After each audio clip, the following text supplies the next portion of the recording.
Hello friends, hi, this is Apoorva and I welcome you to civils tube. I hope you all are good. तो आज का जो हमारा ये सेशन है, इसमें हमारी जो एंशिएंट इंडियन हिस्ट्री सीरीज चल रही है उसी को आगे कंटिन्यू करेंगे। लास्ट लेक्चर में हमने फॉरेन सक्सेसर ऑफ मौर्यंस देखना स्टार्ट किया था। मौर्यंस का जो टाइम पीरियड खत्म हुआ था उसके बाद में जितने भी फॉरेन इन्वेडर्स ने इंडिया पे रूल करा था उनके बारे में हमने लास्ट लेक्चर में भी देखा था।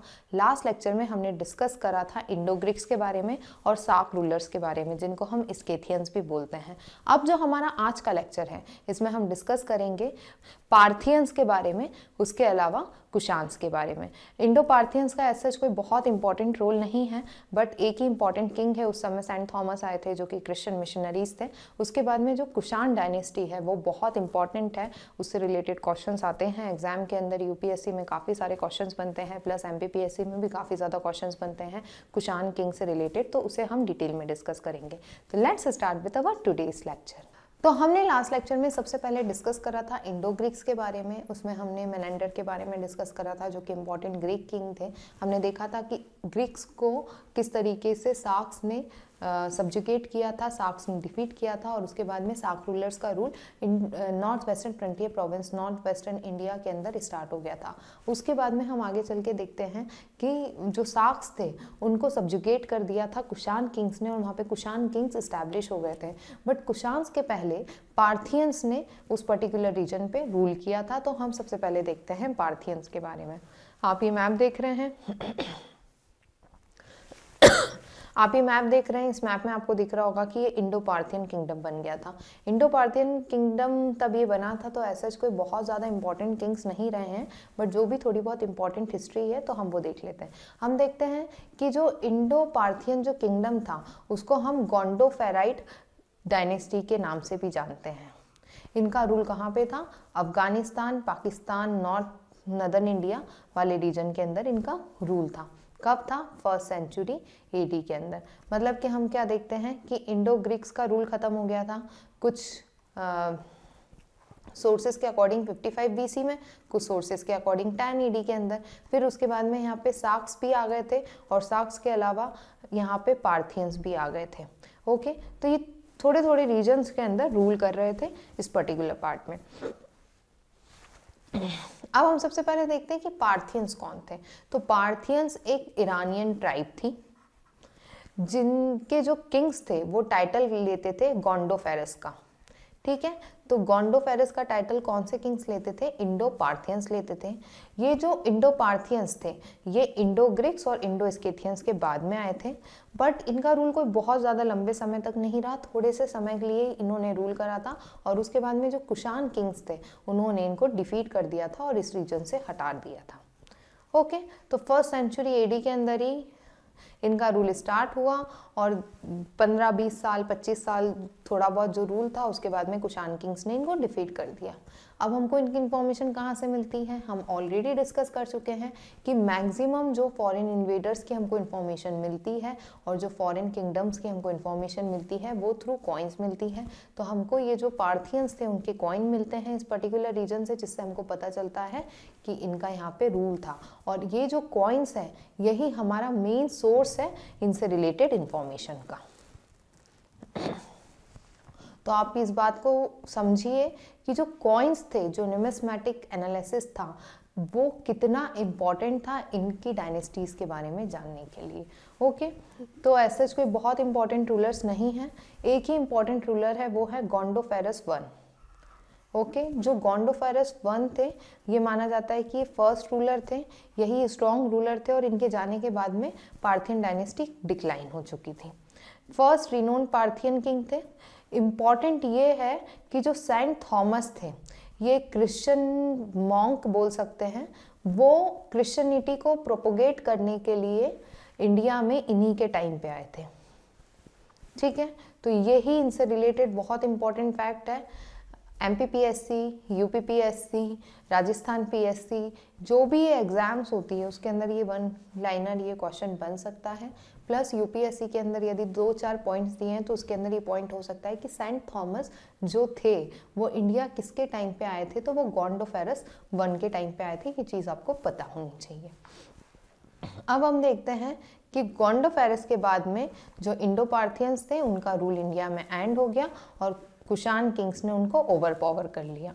तो इतनी ही इम्पॉर्टेंट चीज़ है इंडो पार्थियन से रिलेटेड। अब हम देखते हैं कुशान्स के बारे में। कुशान्स बहुत इम्पॉर्टेंट हैं और कुशान में जो कनिष्क जो किंग हैं वो एंशिएंट इंडियन हिस्ट्री के one of the greatest king माने जाते हैं। तो हमको एक कुशान डायनेस्टी, कुशान एम्पायर के बारे में काफ़ी अच्छे से पता होना चाहिए। एग्ज़ाम में बहुत सारे क्वेश्चन बनते हैं। जो कनिष्क जो कुशान किंग थे इनको सेकंड अशोका भी कहा जाता है। तो हर चीज़ इनसे रिलेटेड बहुत इंपॉर्टेंट है। इनके समय पे आर्ट और आर्किटेक्चर की फील्ड में भी बहुत ज़्यादा काम हुआ है। तो आप जितनी भी इम्पॉर्टेंट डिटेल्स इनसे रिलेटेड पढ़ सकते हैं आपको पढ़ना चाहिए। और मैंने मैक्सिमम जो भी information exam point of view से बहुत इंपॉर्टेंट है वो सारी इंफॉर्मेशंस मैंने अपने इस लेक्चर में कवर करी है। तो सबसे पहला क्वेश्चन हमारे दिमाग में आता है कि कुशान्स थे कौन। तो बेसिकली जो कुशान्स थे ये एक चाइनीज ट्राइब थी। चाइना में एक ट्राइब रहती थी वेस्टर्न चाइना में जिसका नाम था यूची ट्राइब। उसकी 5 ब्रांचेस थी और उन 5 ब्रांचेस में से जो एक ब्रांच थी वो थी ये कुशान्स। ओके, कुशान्स इंडिया में आए। नॉर्थ वेस्टर्न इंडिया वाला जो पार्ट है वहाँ पे इन्होंने रूल करना स्टार्ट करा। रूल करने के लिए इन्होंने साक्स को और पार्थियंस को डिफीट किया और उसके बाद में इन्होंने एक बिग एम्पायर बनाया अफगानिस्तान, पाकिस्तान और नॉर्थ वेस्ट इंडिया वाले पार्ट में। ठीक है, तो ये वाले पार्ट के अंदर इनने रूल स्टार्ट करा। हम ऑलरेडी काफ़ी बार डिस्कस कर चुके हैं कि देखिए जब हम एंशिएंट इंडियन हिस्ट्री पढ़ते हैं और 1500 AD तक का टाइम पीरियड पढ़ते हैं तब तक सी रूट एक्सप्लोर नहीं हुआ था।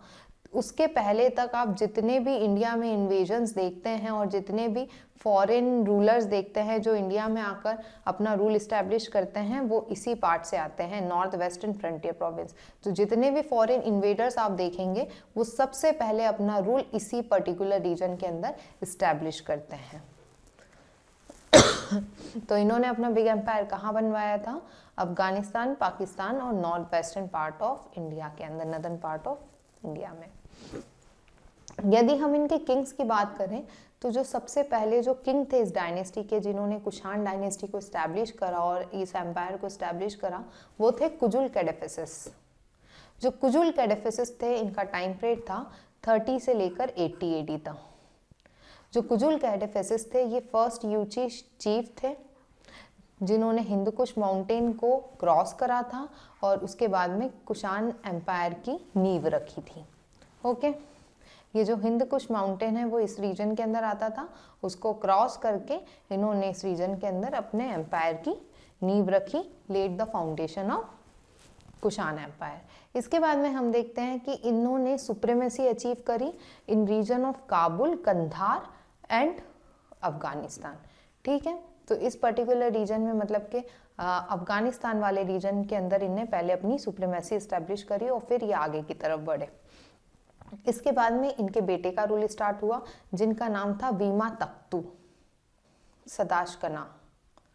ठीक है, इनका रूल स्टार्ट हुआ, वीमा तख्तू या सदाशकना का रूल था। इन्होंने नॉर्थ वेस्टर्न इंडिया वाले रीजन के अंदर जो कुशान किंगडम था उसको और ज़्यादा एक्सपैंड किया। इसके बाद में आए वीमा कैडेफिसिस। वीमा कैडेफिसिस इंपॉर्टेंट है, कुछ फैक्ट्स इनसे रिलेटेड काफ़ी इंपॉर्टेंट हैं। इनका टाइम पीरियड माना जाता है 95 AD से लेकर 127 AD तक। अफगानिस्तान में एक रबातक नाम की प्लेस है, वहाँ पे हमको एक इंस्क्रिप्शन मिलता है जिससे हमको ये पता चलता है कि जो वीमा कैडेफिसिस थे ये वीमा ताख्तू के बेटे थे। He was the son of the वीमा ताख्तू और ये फादर थे कनिष्क के। तो ये इम्पॉर्टेंट किंग थे, ये one of the most important king थे कुशान एम्पायर के। और हम इनको क्यों जानते हैं? क्योंकि इन्होंने लार्ज स्केल पे गोल्ड कॉइन्स इशू करे थे इन existing to the copper and silver coin. हम ऑलरेडी डिस्कस कर चुके हैं, यदि गोल्ड कॉइन इशू करने की बात आती है तो सबसे पहली बार इंडिया में जो गोल्ड कॉइन थे वो इशू करे थे इंडो ग्रीक्स ने और उसके बाद में कुशान्स ने इशू करे थे। बट कुशान्स ने जो कॉइन्स इशू करे थे वो काफ़ी लार्ज स्केल पे करे थे as compared to Indo Greek king. जो कुषाण एम्पायर था उसमें जिस तरीके से गोल्ड का यूसेज होता था कॉइन्स बनाने के लिए, उससे हमको ये पता चलता है कि जो कुषाण किंग्स थे उनका एम्पायर कितना ज़्यादा फ्लरिश्ड था और प्रॉस्परस था। ठीक है, और ये किस तरीके से इतनी प्रॉस्पेरिटी को मेंटेन कर पाते थे, तो इसका सबसे बड़ा कारण है कि जो सिल्क रूट माना जाता है एंशियंट इंडिया का, एंशियंट हिस्ट्री का, उस पे किसका कंट्रोल था, तो कुषाण्स का कंट्रोल था। ये वाला जो रीजन देख रहे हैं आप, यहाँ से सिल्क रूट जाता है, और ये जो सिल्क रूट था, ये जो सिल्क रूट है ये चाइना को यूरोप से कनेक्ट करता था, और ये जो सिल्क रूट था इसके ऊपर कुषाण्स का कंट्रोल था, और वो इस पर्टिकुलर रूट को मेंटेन करते थे, जिसके कारण कुषाण्स काफ़ी ज़्यादा प्रॉस्परस हुए थे।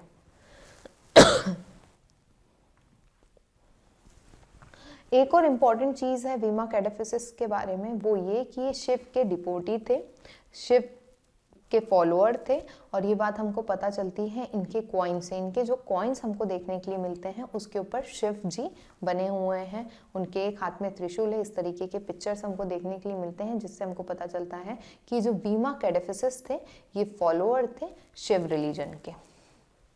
इसके बाद में जो नेक्स्ट बहुत इंपॉर्टेंट किंग है वो है कनिष्क। जो कनिष्क है इनका टाइम पीरियड था 127 एडी से लेकर 150 एडी तक। हम तब रुद्रदामन के बारे में पढ़ते हैं जो वेस्टर्न क्षत्रप में जिनका रूल था और ग्रेट किंग थे, उनका टाइम पीरियड था 130 से लेकर 150 एडी तक। तो ये दोनों कंटेम्प्रेरी थे। ठीक है, यदि हम इनकी बात करें तो ये ग्रेटेस्ट कुषाण किंग कहे जाते हैं और one of the great king of ancient India माने जाते हैं। ये बेटे थे वीमा कैडेफिसिस के, पावरफुल रूलर थे, और इनको इनके मिलिट्री पावर्स के कारण भी जाना जाता है। यदि हम इनकी कैपिटल्स की बात करें तो इनकी कैपिटल थी मेन पौरुषपुर।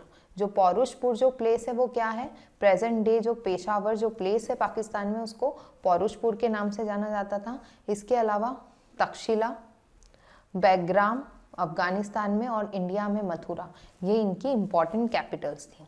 जो कुषाण एम्पायर था वो अपने क्लाइमेक्स पे था, वो अपने मैक्सिमम हाइट पे था during the reign of Kanishka. Okay, इस समय उज्बेकिस्तान, तजाकिस्तान से लेकर मथुरा, कश्मीर तक का जो रीजन था वो कुषाण्स के अंडर आता था। ये जो मैप देख रहे हैं आप, ये उज्बेकिस्तान, कजाकिस्तान, ये वाला जो पार्ट था, ये चाइना का यहाँ तक का पार्ट, मंगोलिया का कुछ पार्ट, ये सारा जो पार्ट था वो कुषाण एम्पायर के अंडर आता था।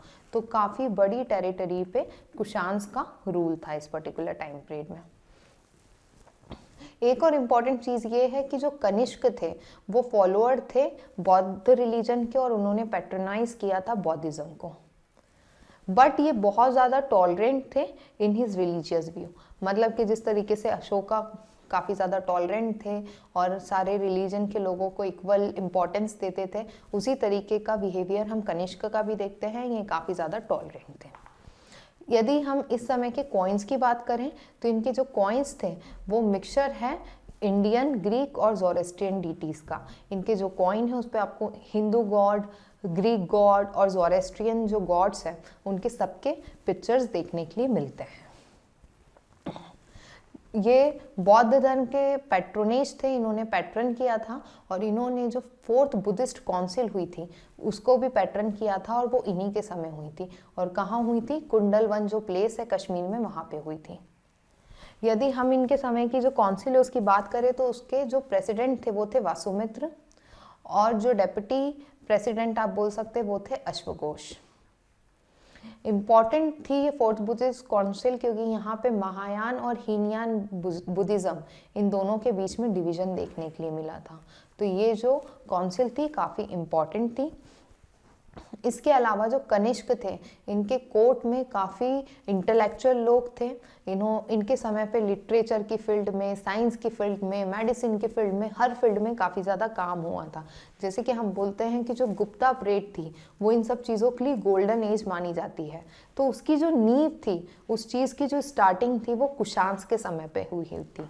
ओके, इनके कोर्ट में पार्सव, अश्वघोष, वासुमित्र, नागार्जुन, चरक कोर्ट फिजिशियन थे इनके, और इसके अलावा मथारा, काफ़ी इंटेलेक्चुअल लोग इनके कोर्ट में थे। इन्होंने एक ग्रीक इंजीनियर एगेसिलस इनको भी पैट्रोनाइज किया था। तो ये इन सब चीज़ों के ऊपर काफ़ी ज़्यादा काम हो रहा था इनके समय पे। हम सिर्फ यही नहीं देखते कि कनिष्क के समय पे काफ़ी ज़्यादा मिलिट्री एक्सपेडिशन हुए या इन्होंने अपने टेरिटरी को एक्सपैंड किया, अपने रूल को एक्सपैंड किया, कुषाण एम्पायर को बड़ा बनाया। इनके समय पे काफ़ी ज़्यादा वर्क हुआ in the field of art, architecture, literature, science, medicine, इन सारी चीज़ों में। ओके इनके समय में जो सुश्रुत थे उन्होंने एक टेक्स्ट लिखी थी जिसको सुश्रुत संहिता कहा जाता है।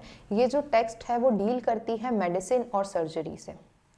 ओके तो ये भी इन्हीं के समय पे लिखी गई थी, सुश्रुत इन्हीं के कोर्ट में थे। इसके अलावा हम देखते हैं कि इन्होंने आर्ट और आर्किटेक्चर को पैट्रोनाइज किया था। इनके समय पे जो गंधार आर्ट था वो अपने क्लाइमैक्स पे था। ओके गंधार आर्ट की स्टार्टिंग हो चुकी थी इंडो ग्रीक से, हम ऑलरेडी ये चीज़ डिस्कस कर चुके हैं। बट वो अपने जो पीक पे, जो अपने हाईएस्ट जो उसके अंदर काम हुआ है था, जो उसके पीक पे था, जब बहुत ज़्यादा उस स्कूल पे काम हुआ आर्ट एंड आर्किटेक्चर का, वो कनिष्क के टाइम पे हुआ। ओके तो इन्होंने पैट्रोनाइज किया था गंधार और मथुरा स्कूल ऑफ आर्ट को। इनकी जो कैपिटल थी परोशपुर, जो कि मॉडर्न डे पेशावर है, वहाँ पे एक बहुत बड़ा स्तूपा बनवाया था इन्होंने। इसके अलावा कनिष्क ने जो मिशनरीज थे उनको सेंट्रल एशिया और चाइना भेजा था to propagate a new faith of Buddhism. Okay तो जिस तरीके से अशोका ने बौद्ध रिलीजन के प्रोपोगेशन के लिए दूसरे कंट्रीज़ के अंदर मिशनरीज को भेजा, उसी तरीके से कनिष्क ने भी ये काम किया और बौद्ध रिलीजन को स्प्रेड किया। ओके तो ये काफ़ी इंपॉर्टेंट फैक्ट्स हैं इनसे रिलेटेड। इसके बाद में जो लास्ट ग्रेट किंग हम बोल सकते हैं कुषाण डायनेस्टी के, वो थे वासुदेव वन। इनकी डेथ हो गई थी 232 एडी में, और उसके बाद में हम देखते हैं कि कुषाण किंगडम एम्पायर डिक्लाइन होने लगा और एम्पायर जो था वो डिसइंटीग्रेट होने लगा। हमको इनके इंस्क्रिप्शंस देखने के लिए मिलते हैं कहाँ पे, मथुरा वाले रीजन में। इसके अलावा हमको ये भी पता चलता है कि जो वासुदेव वन थे वो फॉलोअर थे शिव रिलीजन के और वर्शिप करते थे भगवान शिव जी की। हमने देखा कि जो वीमा कैडेफिसिस थे जो कि फादर थे कनिष्क के, वो भी शिव के फॉलोअर थे, और जो वासुदेव वन थे वो भी शिव रिलीजन के फॉलोअर थे, और जो कनिष्क थे उन्होंने बौद्ध रिलीजन को पैट्रोनाइज किया था। यदि हम कंट्रीब्यूशन की बात करें, क्योंकि कुषाण्स बहुत इंपॉर्टेंट थे और काफ़ी सारी फील्ड में इनका कंट्रीब्यूशन रहा है, तो सबसे पहली चीज़ हम देखते हैं कि इनके समय पे इंटरनल और एक्सटर्नल ट्रेड काफ़ी लार्ज स्केल पे ग्रो हुआ। ठीक है, इंटरनल और एक्सटर्नल ट्रेड हम ऑलरेडी डिस्कस कर चुके हैं कि जो सिल्क रूट था वो मेंटेन यही करते थे, इन्हीं के अंडर आता था वो, सिल्क रूट के ऊपर इनका कंट्रोल था। तो ट्रेड एक्टिविटी उस समय काफ़ी ज़्यादा फ्लरिश्ड थी। उसके अलावा लिटरेचर और मेडिसिन के फील्ड में भी उस समय काफ़ी ज़्यादा काम हुआ। हम ऑलरेडी डिस्कस कर चुके हैं कि सुश्रुत ने सुश्रुत संहिता लिखी थी, जो कि टेक्स्ट थी मेडिसिन और सर्जरी की, जो इन्हीं के से कनेक्टेड थे, इन्हीं के समय थे।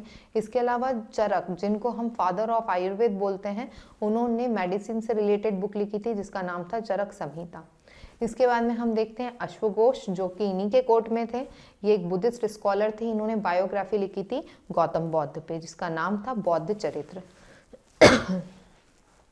इसके अलावा जो कुषाण्स थे उन्होंने पैट्रोनाइज किया था गंधार स्कूल ऑफ आर्ट को और मथुरा स्कूल ऑफ आर्ट को, और इन स्कूल्स को ये क्रेडिट जाता है कि जो गौतम बौद्ध थे उनकी अर्लीस्ट इमेज और बुद्ध और बोधिसत्व इन स्कूल्स ने ही प्रोड्यूस करी है। Okay, sculpture art which are known for producing the earliest image of Buddha and Bodhisattva, जो सबसे ओल्डेस्ट हम स्कल्पचर्स और इमेज देखते हैं गौतम बौद्ध के और बोधिसत्व के, वो हमको इन्हीं स्कूल से मिलना स्टार्ट हुए थे। उसके बाद में हमको और ज़्यादा गौतम बौद्ध के अलग अलग पिक्चर्स देखने मिले। इनके समय पे कई सारे टॉवर्स, चैत्य, विहार्स, ब्यूटीफुल स्कल्पचर्स डिफरेंट पार्ट्स में बनाए गए और उनको पैटर्न किया था कुषाण किंग्स ने। एक और इम्पॉर्टेंट चीज़ है कि इनके समय पे जो संस्कृत लैंग्वेज थी उसका भी डेवलपमेंट स्टार्ट हुआ और उस फील्ड में भी काफ़ी ज़्यादा काम हुआ। हम देखते हैं कि जो 4th बुद्धिस्ट काउंसिल थी वो संस्कृत में हेल्ड हुई थी, ना कि पाली में। तो ये एक बहुत इम्पॉर्टेंट चीज़ है। जो कुषाण पीरियड है उसको इंडियन हिस्ट्री में परफेक्ट फोररनर माना जाता है to the golden age of Gupta period. हम देखते हैं कि गुप्ता पीरियड को गोल्डन एज कहा जाता है। क्यों कहा जाता है? क्योंकि उस समय आर्ट आर्किटेक्चर की फील्ड में, लिटरेचर की फील्ड में, लैंग्वेज की फील्ड में, मेडिसिन की फील्ड में, हर फील्ड के अंदर काफ़ी ज़्यादा प्रोग्रेस करी थी इंडिया ने। और जो उसकी नींव थी, उसकी जो फाउंडेशन थी, वो बेसिकली जो कुषाण किंग्स थे, कुषाण किंगडम था, उसके समय पे रखी गई थी। ओके, तो ये भी काफ़ी इम्पॉर्टेंट चीज़ है। तो ये काफ़ी इम्पॉर्टेंट है कि यदि एग्जाम में आ जाता है कि कुषाण्स का क्या कंट्रीब्यूशन रहा है इंडियन हिस्ट्री में, तो ये सारे पॉइंट्स हैं जो आप उसमें यूज़ कर सकते हैं।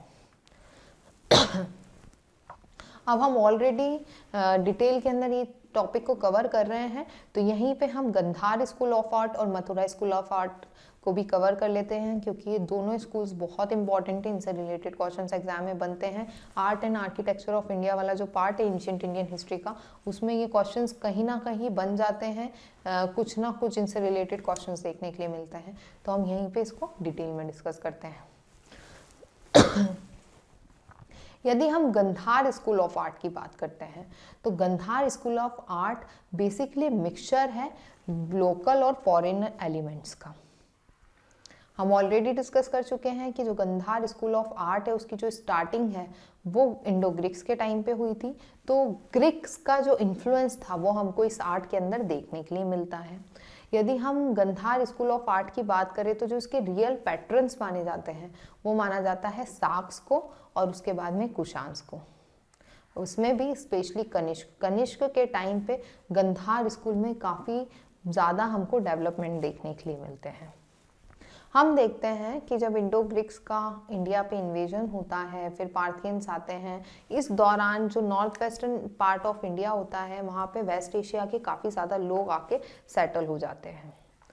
और ग्रीक्स का इन्वेजन होता है तो ग्रीक्स के साथ कांटेक्ट में आते हैं। फिर कुषाण्स का होता है तो उस समय पे भी काफ़ी सारे फॉरेनर्स के कांटेक्ट में आते हैं और वो चीज़ हमको देखने के लिए मिलती है ग्रीको रोमन आर्ट। और ये जो ग्रीको रोमन आर्ट है इसके फीचर्स हमको काय में देखने के लिए मिलते हैं? गंधार स्कूल ऑफ आर्ट में देखने मिलते हैं।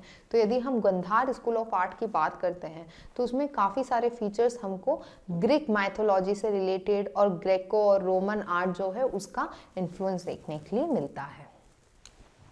ओके, ये जो स्कूल है ये इनहेरिटेड है, ग्रीको बुद्धिस्ट आर्ट भी कहा जाता है इसको। ये स्कूल ने पहली बार बुद्धा को ह्यूमन फॉर्म के अंदर डिपिक्ट किया था। अभी तक हम क्या देखते थे कि बौद्ध को या तो उनका जो चक्र होता है वो रिप्रेजेंट करता था, या तो उनका हॉर्स रिप्रेजेंट करता था, या तो उनके जो पैर के जो चरण पादुका होते हैं उस तरीके से उनको रिप्रेजेंट करने की कोशिश की जाती थी, फ्लावर से रिप्रेजेंट करने की कोशिश कर जाती थी। बट ये जो गंधार स्कूल ऑफ आर्ट है इन्होंने फर्स्ट टाइम गौतम बौद्ध को ह्यूमन फॉर्म में डिपिक्ट किया और ह्यूमन फॉर्म में उनको बनाया। ओके, यदि हम गंधार स्कूल ऑफ आर्ट के सेंटर्स की बात करें तो जलालाबाद, बेग्राम, हद्दा, बमरान और तक्षशिला ये मेन सेंटर थे इस स्कूल के डेवलप होने के। इसके अलावा बमियन बुद्धा हमको देखने के लिए मिलते हैं अफगानिस्तान में। हालांकि जो इमेज है इसको डिस्ट्रॉय कर दिया गया है, बट इसको one of the best example of Gandhara school of art माना जाता है। तो ये काफ़ी इम्पॉर्टेंट है। ये कहाँ पे है? तो ये अफगानिस्तान में है। ओके, यदि हम गंधार स्कूल ऑफ आर्ट के कैरेक्टरिस्टिक्स की बात करें तो यदि हम थीम देखें कि बौद्ध को कैसे बनाया जाता था, तो बौद्धा के हमको जो गंधार स्कूल ऑफ आर्ट के जो पिक्चर्स देखने के लिए मिलते हैं, स्कल्पचर्स देखने के लिए मिलते हैं, वो वेरियस साइजेस में देखने मिलते हैं, शेप्स में देखने मिलते हैं और पोस्चर्स में देखने मिलते हैं। बौद्धा का मेनली इसमें बर्थ बताया जाता है, रेनन्सिएशन बताया जाता है और उनकी प्रीचिंग्स के बारे में बताया जाता है, दिखाया जाता है कि वो किस तरीके से अपनी फर्स्ट प्रीचिंग दे रहे हैं, फर्स्ट सरमन कैसी हो रही है उनकी, या एनलाइटनमेंट उनको कैसे मिला, रेनेंसिएशन कैसे हुआ, ये सारी चीज़ों को डिपिक्ट किया जाता है और बनाया जाता है।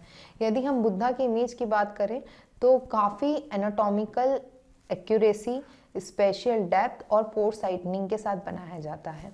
ओके हम ये भी देखते हैं कि जो गंधार स्कूल ऑफ आर्ट है उसके अंदर गौतम बुद्ध को जो ग्रीक गॉड हैं अपोलो, उनकी तरह दिखाया जाता है और उनकी तरह उनका रिसेम्बलेंस रहता है। ठीक है, हम ये भी देखते हैं कि जो गंधार स्कूल ऑफ आर्ट है उसके अंदर फिजिकल फीचर्स को लाइक मसल्स, मुस्टैच, कर्ली और वेवी हेयर्स, इनकी माइन्यूट डिटेलिंग के ऊपर काफ़ी ज़्यादा वर्क किया गया है। ओके, तो काफ़ी ज़्यादा डिटेल के साथ बनाया गया है। गंधार स्कूल ऑफ आर्ट के ऊपर हमको ग्रीक स्कूल का काफ़ी ज़्यादा इन्फ्लुएंस देखने के लिए मिलता है, ग्रीक और रोमन आर्ट का। जो बौद्ध है उनको काफ़ी ज़्यादा रिजेम्बलेंस में बनाया जाता है लाइक ग्रीक गॉड अपोलो।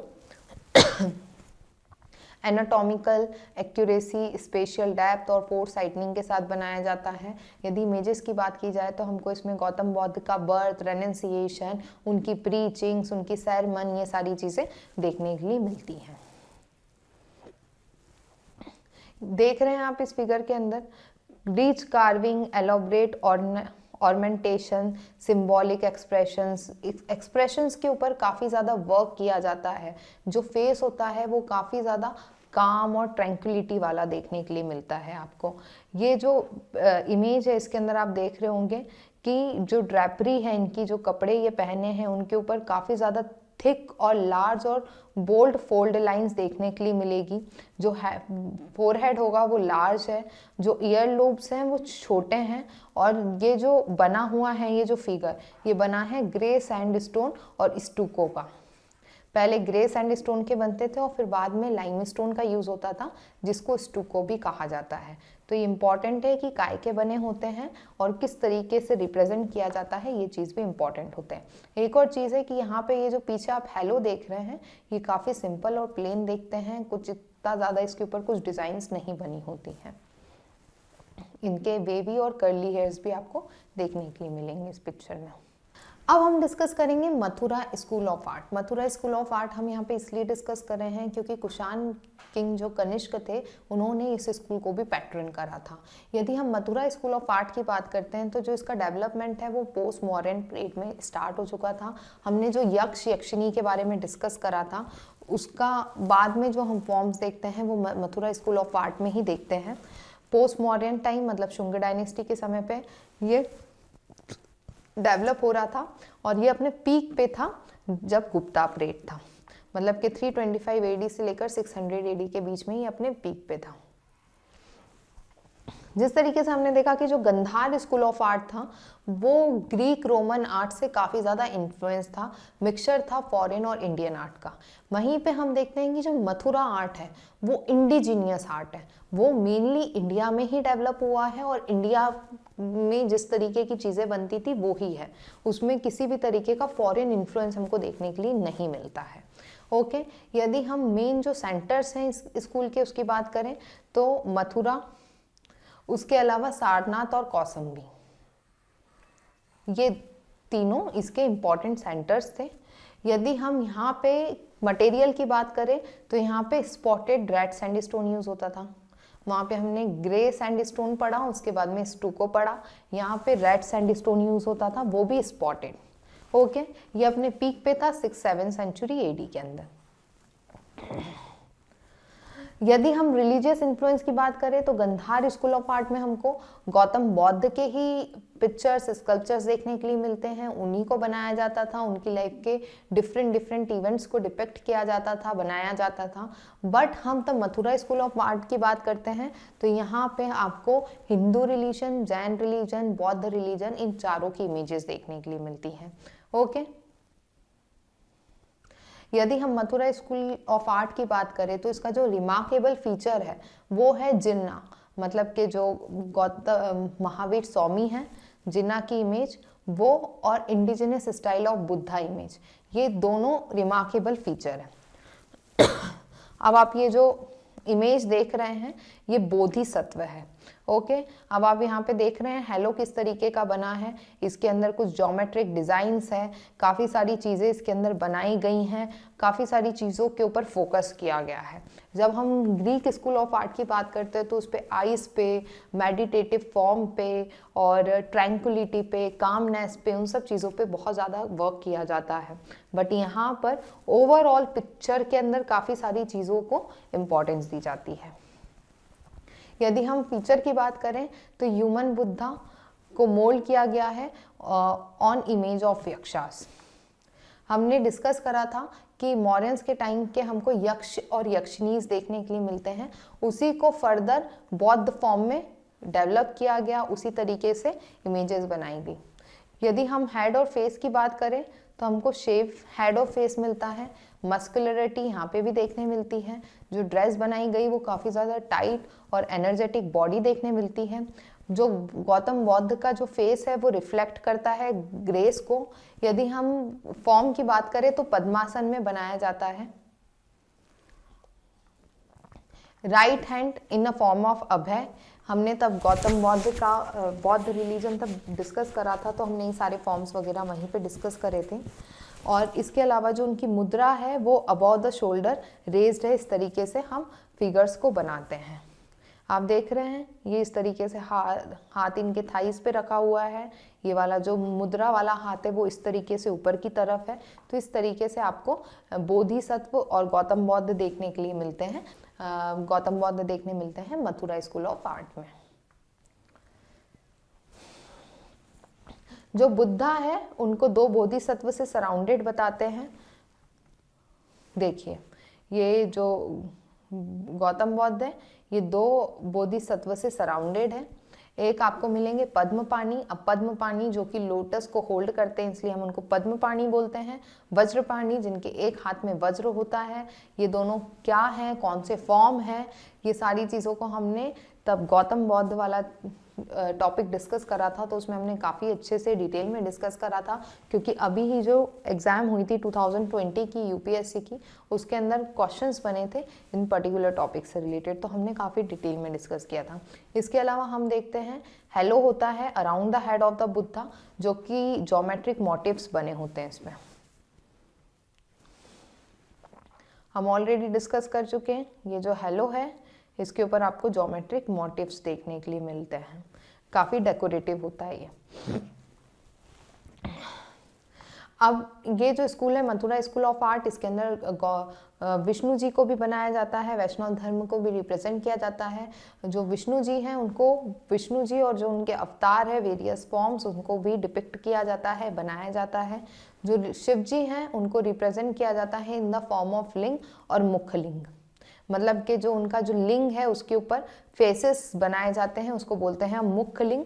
तो मुख्य लिंग और लिंग फॉर्म में भी हमको यहाँ पे मथुरा स्कूल ऑफ आर्ट के अंदर लिंग्स देखने मिलते हैं, शिव जी को उस तरीके से प्रेजेंट किया जाता है।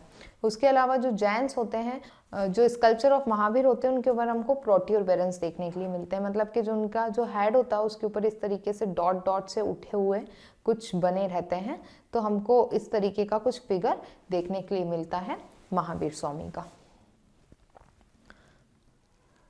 तो यही इंपॉर्टेंट चीज़ें हैं जो हमको इन दोनों स्कूल ऑफ आर्ट्स में देखने के लिए मिलती हैं। एग्जाम में क्वेश्चंस आते हैं कि इनके बीच का डिफरेंस बताना है, सिमिलरिटीज़ बताना है। जो यूपीएससी का एग्जाम है उसके अंदर 2-3 स्टेटमेंट्स आ जाते हैं जो कि आपको कंफ्यूज कर सकते हैं, तो आपको थोड़ा सा डिटेल के अंदर पता होना चाहिए कि कौन से स्कूल में क्या चीज़ किस तरीके से रिप्रेजेंट करी जाती है। तो आज के लिए बस इतना ही।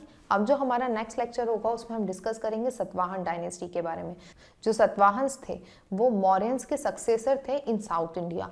तो सतवाहन्स काफ़ी इंपॉर्टेंट डायनेस्टी है, कंटेम्प्रेरी रही है, आप समझ लीजिए कुशांस की, और जो क्षत्रप्स थे, वेस्टर्न क्षत्रप्स जो साक्स थे, उनके कंटेम्प्रेरी थे ये। साउथ इंडिया के अंदर आंध्रा वाला जो रीजन है और महाराष्ट्र वाला रीजन है वहाँ पे उनका रूल था। काफ़ी इंपॉर्टेंट डायनेस्टी है, तो उनको भी हम डिटेल में डिस्कस करेंगे। तो आज के लिए बस इतना ही। Thank you for watching this session. यदि आपको हमारे लेक्चर्स अच्छे लग रहे हैं तो प्लीज़ लाइक करें, सब्सक्राइब करें, ज़्यादा से ज़्यादा शेयर करें, ताकि मैं और ज़्यादा मोटिवेट होकर इस तरीके के लेक्चर्स बना पाऊँ। Thank you.